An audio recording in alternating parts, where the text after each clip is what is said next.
ஒவ்வொரு அனிவர்சரிக்கும் கிஃப்ட் பண்ண ஜுவல்ஸோட ரெடி ஆயிட்டேன்.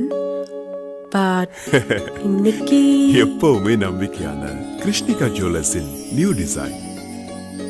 Happy anniversary love. Krishnika jewellers, Ealing road, Wembley. Trusted for generation.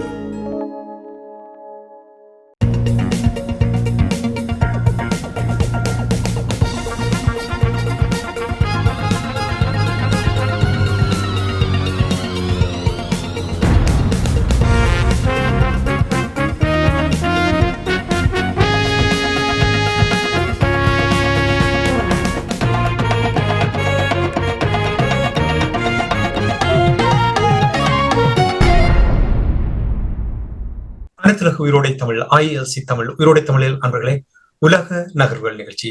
உலக நகர்வுகள் நிகழ்ச்சியில் பிரித்தானியாவிலிருந்து போரியல் ஆய்வாளர் அரசு அவர்கள் நினைக்கின்றனர். வணக்கம் அரசு அவர்களே. வணக்கம் தானே. அனைத்துலக உயிரோடை தமிழ் உறவுகளுக்கு என்பது வணக்கம். ஒரு உலக நகர்வுகள் நிகழ்ச்சியில் இணைந்திருக்கின்றோம். என்று நாங்கள் முதலில் இஸ்ரேல் பாலஸ்தீனத்துக்கு இடையிலான போர் தொடர்பான விடயங்களை பார்ப்போம். இந்த போர் கிட்டத்தட்ட 23 மாதங்களாக நடைபெற்றுக் கொண்டிருக்கின்றது. 62,000க்கும் மேற்பட்டவர்கள் இதுவரையில் இழந்திருக்கிறார்கள். அடிக்கடி நாங்கள் கூறுவது போல் இறந்தவர்களில் அதிகமானவர்கள் குழந்தைகளும் பெண்களும் வயது வந்தவர்களும் தான் இருக்கின்றார்கள். ஆனால் இஸ்ரேலை பொறுத்த மட்டும் இப்பொழுது அவர்களுடைய அந்த யுக்தி, இந்த ட்ரோன்ஸ்களை பயன்படுத்துவதும், நிறைய ட்ரோன்ஸ்களை குறிப்பிட்ட இடங்களில் போடுவதும், பாரபட்சமின்றி மனிதர்கள் இருக்கிறார்களா இல்லையா ஒன்றுமே பார்க்காமல் குண்டுகளாக போட்டு இந்த கார்பெட் பாம்பிங் என்று சொல்வார்கள், அதை நடத்தி கொண்டிருக்கிறார்கள். நேற்று திங்கட்கிழமை ஒரு வைத்தியசாலை மீது குண்டு தாக்குதலை நடத்தி இருக்கிறார்கள். அந்த குண்டு தாக்குதலை நடத்தி அதை 2ஆம் கட்ட தாக்குதலும் நடத்தி இருக்கிறார்கள் போல் தெரிகிறது. இந்த குண்டு தாக்குதலின் பொழுது ஊடகவியலாளர்கள் இறந்ததாக செய்திகள் வருகின்றது. இந்த குண்டு தாக்குதல் தொடர்பாக நீங்கள் என்ன அறிந்தீர்கள் என்று கூறுவீர்களா? இஸ்ரேலை பொறுத்தவரையில் உங்களுக்கு தெரியும், எந்தவித அனைத்துலக விதிகளையும், எந்த சட்ட விதிகளையும், மனிதாபிமான விதிகளையும் மதிப்பதில்லை. அதை மேற்குலக நாடுகள், அமெரிக்காவோ அல்லது மனித உரிமைகள் தொடர்பாக பாடம் நடத்துபவர்களோ அதை மெதுவாக அனுமதித்து கடந்து சென்று கொண்டிருக்கிறார்கள். அவர்களது பூகோள நலன் சார்ந்தது என்பது. அதன் தொடர்ச்சியாக இப்ப உங்களுக்கு தெரியும், இஸ்ரேல் காசா மீது ஒரு முழு அளவிலான படை நடவடிக்கையை ஆரம்பிக்க போகிறேன் என்று நெத்தனியாகு கூறிய பின்னர் இந்த திங்கட்கிழமை நாசர் வைத்தியசாலை மீது இஸ்ரேல் நடத்திய குண்டு தாக்குதலில் 5 ஊடகவியலாளர்கள் உட்பட 20 பேர் கொல்லப்பட்டிருக்கிறார்கள். கொல்லப்பட்டவர்களில் நோயாளிகளும் இருப்பதாக இந்த WHO உலக சுகாதார நிறுவனம் தெரிவித்திருக்கின்றது.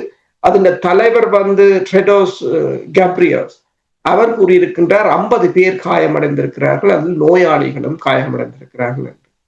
இந்த தாக்குதலை இஸ்ரேல் மிகவும் திட்டமிட்டு தான் நடத்தியதாக கூறப்படுகிறது. அதாவது இந்த தாக்குதலை கூறுவது டபுள் ட்ராப் ஸ்ட்ரைக் என்று சொல்றது. என்னென்று சொன்னால், முதலில் ஒரு குண்டை வீசுவது, அதில் இறந்தவர்கள் காயமடைந்தவர்களை மீட்பதற்கு ஆட்கள் வருவார்கள். அதே சமயம் அந்த இடத்தில் நடைபெற்ற சம்பவம் தொடர்பாக தகவல் சேகரிப்பதற்கு ஊடகவியலாளர்கள் வருவார்கள்.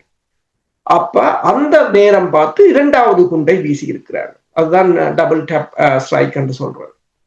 இது இலங்கையிலும் நடந்தது. ஸ்ரீலங்கா இராணுவத்தை பொறுத்தவரையில் இந்த 80களில் கோட்டையிலிருந்து ஷெல் வீசும் போது முதலில் ஒரு ஷெல் விழும். அதில் காயமடைந்தவரை எடுக்க போகும்போது 2வது விழும். அப்ப அதில் கவனமாக இருக்கணும் என்று அப்போது கூறுவார். விதிமுறைகள் இருக்கின்ற நேரத்தில் எவ்வாறு அவர்களால் எப்படி தாக்குதலை நடத்த முடியும்? உண்மைதான். அதாவது இப்ப இஸ்ரேலிய அதிபருக்கும் முன்னாள் பாதுகாப்பு அமைச்சருக்கும் பிடிவிராந்து இருக்கின்றது. ஏனைய நாடுகள் இப்ப இந்த தாக்குதலுக்கு பிற்பாடு கூட பெருமளவான நாடுகள் இது தொடர்பாக கண்டனங்களை வெளியிட்டாலும் ஒரு நடவடிக்கையை யாராலும் எடுக்க முடியவில்லை. இப்ப நீங்க பாத்தீங்கன்னு சொன்னால், இது கொல்லப்பட்டவர்கள் 5 ஊடகவியலாளர்களில் அல் ஜசீராவை சேர்ந்த ஊடகவியலாளர், ராய்ட்டரை சேர்ந்தவர், associate press, NBC, Middle East Eye என்று சொல்றது, மாஸ் அபுதரா என்ற செய்தி நிறுவனம் என்று சொல்லி கிட்டத்தட்ட எல்லாம் உலகத்திலேயே மிக முக்கியமான ஊடகங்களை சேர்ந்தவர்கள் தான் கொல்லப்பட்டிருக்கிறார்கள். கடந்த 2 வாரங்களுக்கு முன்னரும் அல் ஜசீராவின் 4 ஊடகவியலாளர்கள் உட்பட 6 பேர் கொல்லப்பட்டிருந்தார்கள். அது அல் சஃபியா வைத்தியசாலை என்று சொல்றோம்.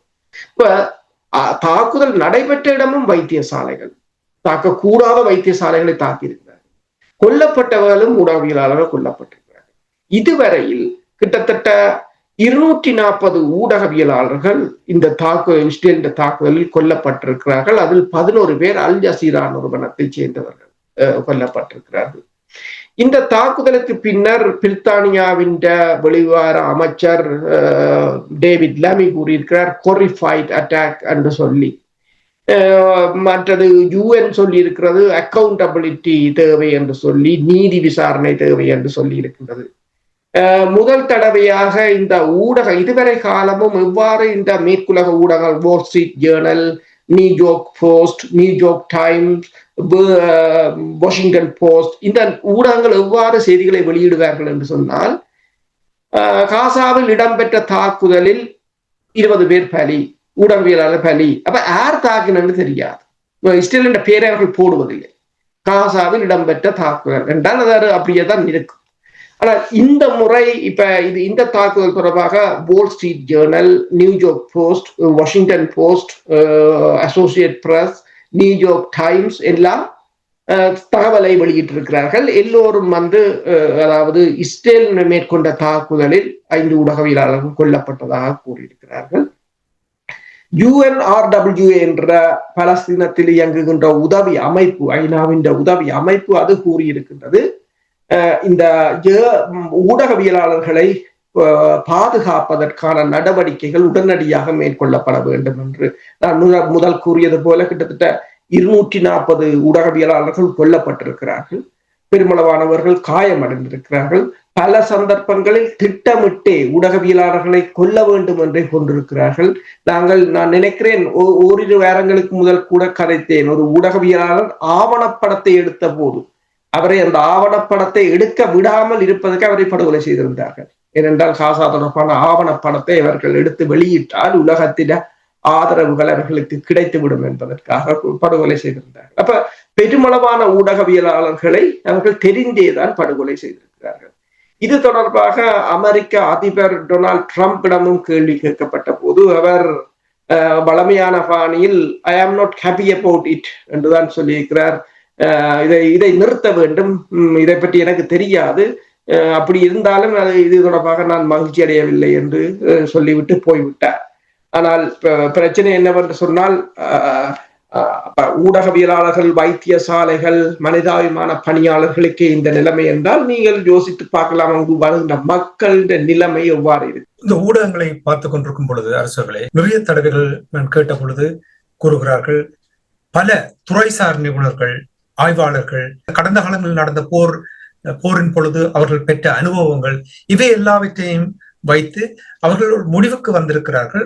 பலர் கூறுகிறார்கள், காசாவில் நடப்பது இனப்படுகொலைதான், காசாவில் நடப்பது இன சுத்திகரிப்பு தான், வேணுமென்றே பசிப்பட்டினியில் போட்டு அவர்களை கொல்லுகிறார்கள் என்று. நான் சொல்வது மிடில் ஈஸ்டில் இருக்கின்ற, மத்திய கிழக்கு நாட்டில் இருக்கிறவர்கள், நான் சொல்வது மேற்கத்திய நாடுகள் இருக்கின்ற துறைசார் நிபுணர்கள் கூறுகிறார்கள். எப்படி பெஞ்சமின் நெட்டன்யாகுவால் தொடர்ந்தும் அனைத்துலக விதிமுறைகளை மீறக்கூடியதாக இருக்கிறது, யாரும் தட்டி கேட்க மாட்டார்கள் என்ற அந்த துணிவோடு தானே இதை செயல்படுத்துகிறார்கள்.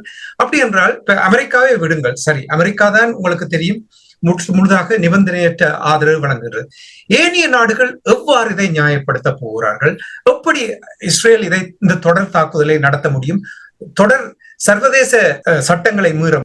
என்னென்று சொன்னால், நீங்கள் கூறியது போல அமெரிக்கா இஸ்ரேலை தனது ஒரு அடியாளாகத்தான் வைத்திருக்கிறது. இப்ப அமெரிக்கா இஸ்ரேலை ப்ரொடெக்ட் பண்ணி கொண்டுதான் இருக்கும். இஸ்ரேலுக்காக அமெரிக்கா ஐக்கிய நாடுகள் சபையின் மனித உரிமைகள் ஆணைக்குழுவில் இருந்து கூட பல தடவைகள் வெளியேறி இருக்கின்றது.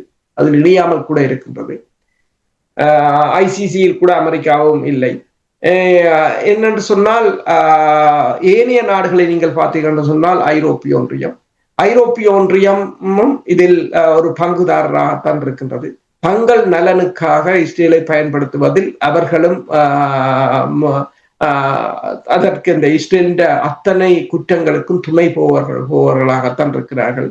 சில சந்தர்ப்பங்கள் இப்போ உதாரணமாக இப்போ நீங்கள் பார்க்கலாம், G7 கூட்டமைப்பில் இருக்கின்ற முதலாவது நாடாக பிரான்ஸ் இந்த இரு தேசங்கள் என்றதை அங்கீகரிக்க போவதாக கூறியிருந்தது. அதன் பிற்பாடு 12-13 நாடுகள் கூறியிருந்தார்கள். இருந்தாலும் அதனையும் ஒரு ட்ரம்ப் மீதான ஒரு அழுத்தத்துக்காக பயன்படுத்தினார்களே தவிர அதை முழு மனதுடன் செய்தார்களா என்ற கேள்விகளும் இருக்கின்றது. தொடர்ச்சியாக ஆயுத தடையை கொண்டு வரப்போடும், ஆயுதத்தை விநியோகத்தை நிறுத்தப் போகிறோம் என்றெல்லாம் கூறினாலும் அவர்கள் அதை நிறுத்தியதாகவும் இல்லை. ஏதோ ஒரு வகையில் அதை வழங்கி கொண்டுதான் இருக்கிறார்கள். அடுத்ததாக முஸ்லிம் நாடுகளை பொறுத்தவரையில் யோர்டானோ, எகிப்தோ இவர்கள் முழுமையாக இஸ்ரேலுடன் அமெரிக்காவுடன் நிற்கிறார்கள். சவுதி அரேபியாவும் அவ்வாறுதான் இருக்கின்றது. அப்ப முஸ்லிம் நாடுகளும் மேற்குலகத்துடன் அந்த தங்கள் முஸ்லிம் மக்கள் கொல்லப்படுகிற அதே சமயம் பல முஸ்லிம் நாடுகளும் துபாயோ அபுதாபியோ இந்த நாடுகள் மேற்குலகத்துடன் நிற்பது ஏனைய நாடுகளை அதிலிருந்து விலத்தி வைத்திருக்கின்றது. ஏனென்றால் நாங்கள் யார் எங்கள் மீது ஒரு தாக்குதலை நடத்துகிறார்களோ அவர்களுடன் இணைந்து நிற்கும் போது ஏனைய நாடுகள் அதிலிருந்து ஒரு டிஸ்டன்ஸை மெயின்டைன் பண்ணத்தான். என்றால் இஸ்லாமிய நாடுகள் தான் இங்கே முதல் குற்றவாளிகளாக நீங்கள் பார்க்கிறீர்கள். உண்மைதான், முதல் குற்றவாளிகளாக அவர்களைத்தான் பார்க்க வேண்டும். இப்ப நீங்கள் பார்க்கலாம், இலங்கை பிரச்சனையும் கூட நாங்கள் குற்றம் செய்பவர்களுடன் இணைந்து பயணித்தால் பயணித்துக் கொண்டு நாங்கள் இனப்படுகொலை என்று சொல்ல முடியாது. என்னென்று சொன்னால் அவங்க கேட்பாங்க, நீங்கள் அந்த இனப்படுகொலையாளியுடனே நீங்கள் தான் கூடுதலா நீங்களே அவர்களுடன் இணைந்து பயணிக்கிறீர்கள், அல்லது நீங்கள் அந்த அரசில் அங்கம் வகிக்கிறீர்கள், அல்லது நீங்கள் அந்த அரசுடன் கூட்டு வைத்திருக்கிறீர்கள், அல்லது அந்த தரப்பினருடன் கூட்டு இருக்கிறீர்கள் என்று கூறுவார்கள். இப்ப நாங்களும் எங்களை பொறுத்தவரையிலும் ஒரு சில நாடுகளுடன் நெருக்கமாக இருக்கும் போது ஏனைய நாடுகளை இருந்து விலக்கி நிற்கவே பார்ப்பார்கள். அதே போலதான் இப்ப சீனாவாக இருக்கலாம், அல்லது சீனாவாக இருக்கலாம், அல்லது ரஷ்யாவாக இருக்கலாம், ஏனைய சவுத் பிளாக் நாடுகளாக இருக்கலாம். அவர்கள் ஒரு எல்லைக்கு மேல் இஸ்ரேல் பாலஸ்தீன பிரச்சனையில் தலையிடுவதை நிறுத்தி கொண்டிருக்கிறார்கள். என்றால் இந்த முஸ்லிம் நாடுகள் கூட இன்னும் அந்த பூரண முழுதாக இந்த இஸ்ரேலின்றையோ அல்லது ஐரோப்பிய ஒன்றியத்தின்றையோ அல்லது அமெரிக்காவின்றையோ இந்த நடவடிக்கைகளை எதிர்த்து குரல் கொடுக்கிற அளவுக்கு அவர்கள் ஒன்றாக வரவில்லை என்பதுதான் அங்குள்ள பிரதான பிரச்சனை. செய்தியை பார்த்துக் கொண்டிருக்கும் பொழுது அந்த ஊடகத்தில் கூறுகிறார்கள், இஸ்ரேலுடைய அரசாங்கத்தோடு தொடர்பு கொண்டு நேற்று நடந்த வைத்தியசாலை மீது நடந்த தாக்குதல் தொடர்பாக அவர்களுடைய பக்கத்து என்ன காரணத்துக்காக தாக்கினீர்கள் என்ற கேள்வியை கேட்பதற்கு தொடர்பு கொண்ட பொழுது அவர்கள் கூறினார்கள், அது தொடர்பாக விசாரித்து விட்டு வருவோம் என்று சொல்லி இருக்கின்றார்கள் என்று கூறுகின்றார். அதை சொல்லிவிட்டு அவர் சொல்லுகிறார், ஒவ்வொரு தடவையும் இவ்வாறான விடயங்கள் நடைபெறும் பொழுது ஒரே பதில் தான் வந்து கொண்டிருக்குமா. ஒரே ஒரு தடவைகள் அவர்கள் பதில் கூறுவார்கள். எப்பொழுது என்றால் சர்வதேச நாடுகள் அழுத்தத்தை பிரயோகிக்கும் பொழுது, குறிப்பாக உங்களுக்கு தெரியும் அந்த ஆம்புலன்ஸ் மீது தாக்குதல் நடத்திய பொழுது, ஐநா நிறுவனத்தின் உறுப்பினர்கள் மீது தாக்குதல் நடத்திய பொழுது அவற்றுக்கு உடனடியாக அவர்கள், ஏனென்றால் அவர்களுக்கு தெரியும் தாங்கள் அதில் சிக்கிவிட்டோம் என்று ஏதோ ஒரு விதத்தில் சமாளிக்க வேண்டும் என்று கூறுவார்கள். அப்ப இந்த நிலைமைதான் தொடர்ந்து கொண்டிருக்கின்ற கடினமாக இருக்கிறது. அது புரிந்து கொள்வதற்கு என்னவென்றால், எப்படி இவர்கள் கடந்த காலங்களில் கூறி வந்தார்கள், ஹிட்லர் தாக்குதல் நடத்திய பொழுது இவ்வாறு இனிவரும் காலங்களில் நடக்கவே விடக்கூடாது, நல்ல ஒரு பாடமாக கற்றுக்கொண்ட பாடம், இதை நாங்கள் தடுத்து நிறுத்துவோம் என்றெல்லாம் பாடம் எடுத்துக்கொண்டு வந்தார்கள். ஆனால் இப்பொழுது கண்முன்னே பார்த்து கொண்டிருக்கிறார்களே, எனக்கு அதை புரிந்து கொள்ள முடியாமல் இருக்கிறது. இந்த நேரத்தில் 80,000க்கும் மேற்பட்ட படையினர் காசாவுக்கு அங்கே இப்பொழுது அனுப்பப்பட்டிருப்பதாக, அதை காசாவை ஒரு பகுதி மட்டும் மிஞ்சி இருப்பதாக, அதை தரமட்டமாக்க போவதாக கூறப்படுகிறது. இது தொடர்பாக என்ன அறிந்தீர்கள்? கிட்டத்தட்ட 60,000 பின்னிருக்கை படையினர் ஏற்கனவே இணைக்கப்பட்ட 20,000 படையினருக்கும் சேவை நீடிப்பை வழங்கி கிட்டத்தட்ட 80,000 படையினரை கூடுதல் படையினரை 80,000 படையினராக இணைத்து இஸ்ரேல் ஒரு மிகப்பெரிய ஒரு படை நடவடிக்கையை காசா மீது மேற்கொள்ள ஆரம்பித்திருக்கின்றது. அதன் பிரதான நோக்கம் காசாவின் நகரை கைப்பற்றுவதுதான் அவர்களுடைய பிரதான நோக்கமாக இருக்கின்றது. அப்ப இதுல நீங்க அதாவது இதை கைப்பற்றுவதன் ஊடாக அவர்கள் வளமையாக சொல்கின்ற காரணம் தான் இஸ்ரேலின் பாதுகாப்புக்கு அது தேவை என்பதை அவர்கள் கூறுகிறார்கள். ஆனால் இது அங்கு ஹமாஸ் படையினருடைய ஹமாஸ் படை முற்றாக அகற்றுவதுதான் அவர்களுடைய பிரதான நோக்கமாக இருக்கின்றது. ஆனால் அது முடியுமா என்பதும் ஒரு கேள்வி. அப்ப இதில் இப்ப ஹமாஸ் படையினரை பொறுத்தவரையில் அவர்கள் கெரில்லா தாக்குதல்களை நடத்துவார்கள், அது வேறு விடயம். ஆனால் இந்த படை நடவடிக்கை அங்குள்ள மக்களுக்கு மிக மிக பாரிய ஒரு உயிரிழப்புகளை ஏற்படுத்தும் என்பதுதான் இங்கு பிரதான பிரச்சனையாக இருக்கின்றது. ஏற்கனவே 62,000 மேற்பட்டவர்கள் கொல்லப்பட்டிருக்கிறார்கள். 1,50,000 மேற்பட்டவர்கள் காயமடைந்திருக்கிறார்கள். ஆனால் அதிலும் மேலதிகமாக என்னவென்று சொன்னால் கிட்டத்தட்ட 1.5 லட்சம் மக்களை காணவில்லை என்று கூறுகிறார்கள். அவர்களும் இறந்தவர்களாகத்தான் இருப்பார்கள். அப்ப இந்த படை நடவடிக்கை மிக பாரிய ஒரு அனர்த்தத்தை அங்கு ஏற்படுத்தலாம். ஹமாஸை முற்றாக நெத்தன்யாவை பொறுத்தவரையில் ஹமாஸை முற்றாக அகற்றுவது, அந்த பிரதேசத்தை முற்றாக கைப்பற்றுவது, அங்கிருக்கின்ற மக்களை அங்கிருந்து அகற்றும் நடவடிக்கையைத்தான் இஸ்ரேல் விரும்புகின்றது. முற்றாக அகற்றி அதனை இஸ்ரேலுடன் இணைப்பதற்கான ஒரு நடவடிக்கை. அதே போல அவர்களை ஆப்பிரிக்காவிலோ அல்லது வேறு முஸ்லிம் நாடுகளிலேயோ அவரை குடியமர்த்துவதற்கான பின்புல நகர்வுகளும் இடம்பெற்று வருவதாக கூறப்படுகிறது. பல முஸ்லிம் நாடுகள் அதை எதிர்த்தாலும் ஹமாஸ் அதனை முற்றாக எதிர்க்கின்றது. ஹூதிஸ் அமைப்பினரும் அதனை முற்றாகத்தான் எதிர்க்கின்றனர். ஈரான் அதற்கு முற்றான எதிர்ப்பாக இருக்கின்றது. ஆனால் இப்ப இஸ்ரேலின் திட்டம் எவ்வளவு தூரத்துக்கு நிறைவேறும் என்பது ஒரு கேள்விக்குறி. அடுத்ததாக அந்த திட்டத்தின் மூலம் இன்னும் எத்தனை ஆயிரம் மக்கள் கொல்லப்பட போகிறார்கள் என்பதும் மிகப்பெரிய ஒரு துன்பமான விடயம். ஏற்கனவே அந்த மக்கள் பட்டினியாலும் நோய்களாலும் இறந்து கொண்டிருக்கிறார்கள், தாக்குதல்களாலும் இறந்து கொண்டிருக்கிறார்கள். அந்த இடத்தில் இப்போது முழு அளவிலான படை நடவடிக்கை என்பது உங்களுக்கு தெரியும். இஸ்ரேலிய இராணுவத்தினரை பொறுத்தவரையில் உணவுக்காக வந்து நிற்கின்ற மக்களை கூட கிட்டத்தட்ட 1000 பேருக்கு மேல் சுட்டுக் கொல்லப்பட்டிருக்கிறார்கள். அவர்கள் உணவுக்காகவும் நீருக்காகவும் மக்கள் சுட்டுக் கொல்லப்பட்டிருக்கிறார்கள் என்னும் போது படை நடவடிக்கை என்பது ஒரு பாரிய அனர்த்தத்தை ஏற்படுத்தும். பெஞ்சமின் நெட்டன்யாகுவை பொறுத்தமட்டில் உங்களுக்கு தெரியும், அவருக்கு ஏற்கனவே ஊழல் தொடர்பாக நீதிமன்ற விசாரணை நடைபெற இருக்கின்றது.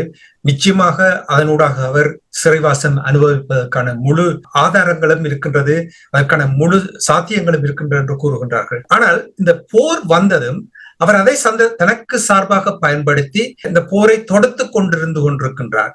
இந்த போர் நீடிப்பதால் நிச்சயமாக அந்த நாட்டுக்கு ஒரு நீண்ட கால லாங் டேர்ம் அதனால் வரப்போகின்ற விளைவு, அந்த நாட்டினுடைய வளர்ச்சி, பொருளாதார வளர்ச்சி, அந்த நாட்டினுடைய மக்கள், நாங்கள் பலஸ்தீனத்தை ஒரு பக்கத்தில் விட்டாலும் இஸ்ரேலை பொறுத்தமட்டில் அவர்களுக்கு ஒரு பாரதூரமான ஒரு விளைவை ஏற்படுத்த போகின்ற என்று நீங்கள் நம்புகிறீர்களா? அப்படியான ஒரு நிலைமை இருக்குமாக இருந்தால் எவ்வளவு விலை கொடுத்தாலும் தன்னை பாதுகாப்பதற்காகத்தான் தொடர்ந்து தொடுத்துக் கொண்டிருக்கின்றார் என்று நீங்கள் நம்புகிறீர்களா பெஞ்சமின் நெட்டன்யாகு? உண்மைதான். ஜெலன்ஸ்கி கூறுவது போலதான், அதாவது போர் நடக்கும் போது தேர்தலை நடத்த முடியாது, பதவியிலிருந்து விலக முடியாது. அவர்கள் தெரியும், பதவியிலிருந்து விலகினால் அடுத்தது என்ன பிரச்சனை என்றது. அடுத்த தேர்தலில் வெல்ல முடியாது விட்டால் அடுத்தது அவர் சிறைக்கு போக வேண்டியிருக்கும் அல்லது நாட்டை விட்டு தப்பியோட வேண்டியிருக்கும். அதே போலதான் நெத்தன்யாகுவின் பிரச்சனை. அப்ப ஊழல் குற்றச்சாட்டில் சிறைக்கு போவது என்பது தெளிவானது ஒன்று. எனவே இந்த போரை நீடிப்பதன் ஊடாக, அது ஒரு போர் சூழலில் வைத்திருப்பதன் ஊடாக தனது ஆயுள் காலத்தையும் தனது பதவியையும் தக்க வைப்பதற்கான முயற்சியாகத்தான் இருக்கு. அப்ப அங்கு இனவாதத்தை தூண்டிவிட்டிருக்கிறார்கள். அப்போ எல்லோரும் ஏதோ இஸ்ரேலின் பாதுகாப்பு என்ற முறையில் இந்த போர் இடம்பெற்றுக் கொண்டிருக்கின்றது. உண்மையில் பார்க்க போறால் நெத்தன்யாகுவின் போராகத்தான் இருக்கின்றது. நீங்கள் சொன்னது போல அந்த தொடர்ச்சியாக இடம்பெறுகின்ற போர் இஸ்ரேலின் பொருளாதாரத்தை கிட்டத்தட்ட முற்றாகவே வலித்து விட்ட ஒரு நிலையாகத்தான் இருக்கின்றது. முதலீட்டாளர்கள் கூட 12.5% முதலீட்டாளர்கள் கூட அங்கிருந்து வெளியேறிவிட்டதாக கூறப்படுகின்றது. இஸ்ரேலின் பொருளாதாரம் கூட 4.5 GDP வீழ்ச்சி கண்டிருக்கிறதாக கூறப்படுகிறது. கடந்த மாதம் உங்களுக்கு தெரியும், அங்குள்ள நிறுவனங்கள் கூட அந்த இஸ்ரேலிய அரசுக்கு எதிரான போராட்டங்களில் குதித்திருந்தார்கள். பெருமளவான பணியாளர்கள் இஸ்ரேலை விட்டு வெளியேறி இருக்கிறார்கள். இப்ப எலியட் துறைமுகம் முற்றாக முடங்கி போயிருக்கிறது. அந்த துறைமுகத்தின் இயக்கமே இல்லை, அது ஹூதிஸ் அமைப்பினர் தாக்குதல்களால். இஸ்ரேலை பொறுத்தவரையில் ஈரானுடன் கூட ஒரு போரை மேற்கொண்டது. இப்போது ஈரான் மீதான தாக்குதலை இஸ்ரேல் முற்றாக நிறுத்தி இருக்கின்றது. சில சமயங்களில் அதை முற்றாக நிறுத்தினாலும் அவர்கள் புலனாய்வு தகவல்களை திரட்டிய பிற்பாடு தாக்குதலை நடத்தலாம். இருந்தாலும் ஈரானுடன் அவர்களால் நேரடியாக மோத முடியாத ஒரு நிலைக்கு வந்துவிட்டதைத்தான் காட்டுகின்றது. அவ்வாறு இருந்தாலும் அவர்கள் இந்த காசாவில் உங்களுக்கு தெரியும், அங்குள்ள மக்கள் வந்து நிராயுதபாணிகளாக இருக்கிறார்கள். ஹமாஸிடம் இருப்பதென்றாலும் சாதாரண அசால்ட் ரைபிள்ஸ், தாக்குதல் துப்பாக்கிகள், மற்றது ராக்கெட் லாஞ்சர்கள், கன்னிவடிகள், மோட்டார் குண்டுகள், அதாவது அவர்களிடம் மிக பெருமளவான நவீன ஆயுதங்களோ நவீன ஏவுகணைகளோ இல்லை. அப்ப அந்த களமுனையைத்தான் இஸ்ரேல் இப்போது திறந்து வைத்திருக்கிறது. நெத்தனியாகு அந்த களமுனையை திறந்து வைத்திருப்பதற்கான காரணம் என்னவென்று சொன்னால், அந்த களமுனையை வைத்துக் கொண்டு தனது பதவியை தக்க வைக்கலாம் என்றது. இப்ப உதாரணமா பாத்தீங்கன்னு சொன்னால், இஸ்ரேலின் இன்டெலிஜென்ட் அண்மையில் கடந்த வாரம் கூறியிருந்தது, தற்போதும் ஹமாஸிடம் 20,000 படையினர் இருப்பதாக கூறியிருக்கிறார்கள். அதே சமயம் ஐரோப்பிய ஒன்றியத்தின் புலனாய்வுத்துறை கூறியிருக்கின்றது 40,000 பேர் ஹமாஸில் இருக்கிறார்கள் என்று கூறியிருக்கிறார்கள். இப்ப இஸ்ரேல் கூறுகிறது, இஸ்ரேலின் ஹெப்ரு இணையதளம் இந்த வாரம் வெளியிட்ட தகவல்களின் அடிப்படையில் இஸ்ரேலிய படையினர் இதுவரையில் 899 பேர் கொல்லப்பட்டதாகவும் 6,210 பேர் காயமடைந்ததாகவும் அவர்களில் 925 பேர் கடும் காயங்களை உட்பட்டதாகவும் கூறப்படுகிறது. இது இஸ்ரேலின் தகவல். அப்ப இண்டிபெண்டன்ட் மீடியா என்ன கூறுனா, இதை விட அவர்கள் பல மடங்கு அதிகம்தான் இந்த இழப்பு என்று கூறுகின்றது. அப்ப எனவேதான் அவர்கள் பின்னிருக்கை படையினரை கூட அழைத்திருக்கிறார்கள். இப்ப காசாவை இந்த நடவடிக்கை மூலம் கைப்பற்றினாலும் அதை தொடர்ந்து தக்க வைத்திருக்க முடியுமா என்ற ஒரு கேள்வியும் இருக்கு. அப்படின்றால் நீங்கள் கூறுவதை பார்த்தால் ஹமாஸ் தொடர்ந்தும் தாக்குதலை நடத்தி கொண்டிருப்பதால் தான் இழப்புகளும் காயமடைவதற்கு சாத்தியம் இல்லை என்றால் அப்படி இருக்க முடியாது இல்லையா? அப்படினால் தொடர்ந்து நடந்து கொண்டிருக்கின்றதா? உண்மைதான். என்னென்று சொன்னால், கடந்த வாரம் கூட நாங்கள் பேசியிருந்தோம், காசாவிலிருந்து ராக்கெட் தாக்குதலை நடத்தியிருந்தார்கள், கன்னிவெடி தாக்குதலை நடத்தியிருந்தார்கள், மோட்டார் தாக்குதல் நடத்தியிருந்தார்கள். இஸ்ரேலின் ஒரு பட்டாலியன் தலைமையகத்தை கூட மோட்டார் குண்டுகளால் தாக்கியிருந்தார்கள் என்று சொல்லி அவர்கள் தங்கள் தாக்குதல்களை தொடர்ந்த வண்ணம் தான் இருக்கிறார்கள். நீங்கள் கூறியது போல் பெஞ்சமின் நெட்டன்யாகு அவர்கள் தன்னுடைய பாதுகாப்புக்காக, வருங்காலத்துக்காக எவ்வளவு இவர் செய்தாலும் நிச்சயமாக அவருக்கு ஒரு தண்டனை காத்திருக்கின்றது. அதற்கு இஸ்ரேலிய மக்களே நான் நினைக்கிறேன் வழி வகுத்து கொடுப்பார்கள் என்று நம்புகிறேன். நாங்கள் இஸ்ரேல் பலஸ்தீனம் தொடர்பான விடயங்களை கொண்டு வருவதற்கு முன்னதாக பென்கோரன் ஏர்போர்ட் விமான நிலையம் மீது தொடர்ச்சியாக ஹூதிஸ் அமைப்பினர் தாக்குதலை மேற்கொண்டிருந்தார்கள். அதற்கு பதிலடியாக யெமன் நாட்டில் உள்ள தலைநகரம் சனாவில் இஸ்ரேலியர்கள் பாரிய தாக்குதலை நடத்தி இருப்பது போல் தெரிகின்றது. இந்த தாக்குதல் தொடர்பாக என்ன நிலைமை என்று கூறுவீர்களா? கடந்த வெள்ளிக்கிழமை பென்கோரியன் வான் நிலையம் மீது ஹூதிஸ் அமைப்பினர் தாக்குதலை நடத்தியிருந்தார்கள். இந்த தடவை அவர்கள் தாக்குதலை நடத்தியது ஒரு புதிய வகை ஏவுகணை என்று கூறுகிறார்கள். அந்த ஏவுகணை இஸ்ரேலின் வான்பரப்புக்குள் நுழைந்ததும் 10-12 பகுதிகளாக பிரிந்ததாகவும், அதாவது கிளஸ்டர் வார்ஹெட்ஸ் இருக்கலாம் என்றும் கூறப்படுகின்றது. அப்ப இஸ்ரேலின் வான்படை அதிகாரி ஒருவர் தகவலின் அடிப்படையில் அந்த ஏவுகணையை இன்டர்செப்ட் பண்ணுவது இடைமறிப்பது கடினமாக இருந்ததாகவும், ஏனென்று சொன்னால் அது ஒரு ஏவுகணையாக வரவில்லை, பிரிந்து சென்றது புதிய தொழில்நுட்பம் என்றுதான் இஸ்ரேல் கூறுகின்றது. புதிய தொழில்நுட்பம் ஏவுகணை என்றுதான் கூறுகிறார்கள். கிட்டத்தட்ட அந்த ஏவுகணை 2000 கிலோமீட்டர்களுக்கு அப்பால் இருந்து வந்திருக்கின்றது என்னும் போது அவ்வளவு தூரத்துக்கு பயணித்திருக்கின்றது. இஸ்ரேலின் வான்பரப்பை ஊடுருவி இருக்கின்றது. இஸ்ரேலினால் அதனை தடுக்கவும் முடியவில்லை என்ற ஒரு நிலைமை. அந்த தாக்குதலின் பின்னர் ஞாயிற்றுக்கிழமை இஸ்ரேலின் கிட்டத்தட்ட 10 தாக்குதல் விமானங்கள் ஹூதிஸ் அமைப்பினரின் தலைநகரை தாக்கியிருந்தார்கள். அதில் அரச தலைவரின் மாளிகையும் தாக்கப்பட்டதாக கூறப்படுகின்றது. அதே சமயம் ஹூதிஸ் அமைப்பினரின் ஏவுகணை தளங்கள், படைத்தளங்களை தாக்கியதாக இஸ்ரேல் தெரிவித்திருந்தது. ஆனால் ஹூதிஸ் அமைப்பினர் இந்த தாக்குதலில் கிட்டத்தட்ட 6 பொதுமக்கள் கொல்லப்பட்டதாகவும் 80க்கும் மேற்பட்டவர்கள் காயமடைந்ததாகவும் அவர்களிடம் மருத்துவமனை வட்டாரங்கள் தெரிவித்திருக்கின்றன. இப்ப இஸ்ரேலும் தொடர்ச்சியாக தாக்குதலை மேற்கொண்டுதான் இருக்கின்றது. ஹூதிஸ் அமைப்பினரும் தாக்குதலை மேற்கொண்டு வந்துதான் இருக்கிறார்கள். அதே சமயம் இஸ்ரேலின் விமானங்கள் மீது ஹூதிஸ் அமைப்பினர் ஏவுகணைகளை ஏவியதாகவும் கூறப்படுகின்றது. இழப்புகள் தொடர்பாக தெரியவில்லை. அமெரிக்க ஊடகம் ஒன்றை தெரிவித்திருக்கின்றது. அண்மையில் அமெரிக்காவின் B-2 ரக விமானம் மீது கூட ஹூதிஸ் அமைப்பினர் ஏவுகணையை ஏவியதாக கூறப்படுகிறது. ஏவியதாகத்தான் கூறினார்கள். அதில் தாக்குதல் சேதம் வந்ததா இல்லையா என்பதற்காக எதுவும் தெரிவிக்கவில்லை. இப்ப இஸ்ரேலோ அமெரிக்காவோ பிரித்தானியாவோ ஒன்று எல்லா நாடுகளும் ஹூதிஸ் அமைப்பினர் மீது தாக்குதல் நடத்தினாலும் அவர்களின் தாக்குதல் பலம் தொடர்ந்தும் தக்க வைக்கப்பட்டு கொண்டுதான் இருக்கின்றது. அதற்கு பின்புலமாக ஈரான் தான் அந்த தொழில்நுட்பத்தையும் ஆயுத உதவிகளையும் வழங்கி வருவதாக அமெரிக்காவும் மேற்குலக நாடுகளும் தொடர்ந்து குற்றம் சுமத்தி கொண்டிருக்கிறார்கள். நன்றி. நிகழ்ச்சியில் இணைந்து இஸ்ரேல் பாலஸ்தீனத்துக்கு இடையிலான போர் தொடர்பான நிலைமைகளை உயிரோடை தமிழ் உறவுகளுக்கு எடுத்திருந்தமைக்காக உயிரோடை தமிழ் அன்பர்கள் சார்பாக நன்றியை கூறிக்கொண்டு மீண்டும் இன்னும் ஒரு நிகழ்ச்சியில் நின்றிருப்போம். அதுவரைக்கும் நன்றி, வணக்கம். நன்றி. எமது பார்வையாளர்களுக்கு வணக்கம். மக்களின் குரலாய் ஓங்கி ஒலிக்கும் இலக்கு மின்னிதழ் மற்றும் உயிரோடை தமிழ் வானொலி ஆகிய இவ்விரு ஊடகங்களும் உங்களைப் போன்ற எமது நேயர்கள் நண்பர்களின் ஆதரவிலேயே இயங்கி வருகின்றன. மிக குறைந்த வளங்களுடன் பல இடர்கள் மற்றும் தடைகளை தாண்டி பயணிக்கும் எமது ஊடகங்களின் பணிகள் மேலும் வளர உங்களால் முடிந்த நிதியுதவியை வழங்கி இன்னும் காத்திரமான செயற்பாடுகளை முன்னெடுக்க உதவுமாறு மிகவும் பணிவன்புடன் வேண்டி நிற்கின்றோம். உங்கள் பங்களிப்பு உங்களின் உரிமை குரலாய் ஓங்கி ஒலிக்கும். நன்றி.